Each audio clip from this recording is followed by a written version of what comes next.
അസ്സലാമലൈക്കും. 10-15 മിനിറ്റ് കൊണ്ട് തയ്യാറാക്കാൻ പറ്റുന്ന ക്യാരറ്റ് സേമിയ പായസം. അപ്പോൾ ഇതെങ്ങനെ ഉണ്ടാക്കുന്നതെന്ന് കണ്ടു നോക്കാം.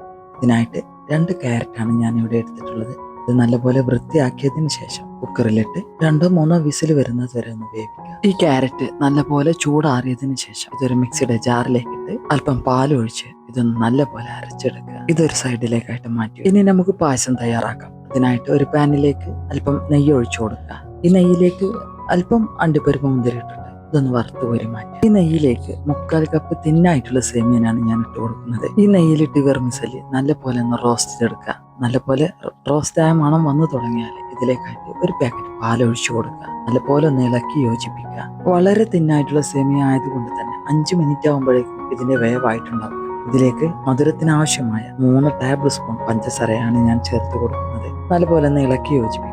പിന്നീട് ഇതിലേക്കായിട്ട് നേരത്തെ അരച്ച് മാറ്റി വെച്ച ക്യാരറ്റ് ഉണ്ടല്ലോ, ആ ക്യാരറ്റ് ഒന്ന് ഒഴിച്ചു കൊടുക്കുക.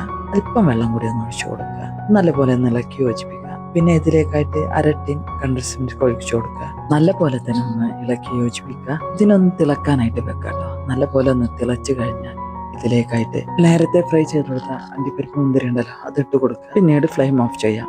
പായസം റെഡിയായി. 10-15 മിനിറ്റ് കൊണ്ട് തയ്യാറാക്കാൻ പറ്റുന്ന തിന്നായിട്ടുള്ള വെർമിസെലിയുടെ ക്യാരറ്റ് സേമിയ പായസം. നിങ്ങൾക്ക് ഈ വീഡിയോ ഇഷ്ടമായെങ്കിൽ ലൈക്ക് ചെയ്യുക, സബ്സ്ക്രൈബ് ചെയ്യുക. ഇൻഷാ അല്ലാഹ് മറ്റൊരു വീഡിയോയുമായി വരുന്നു.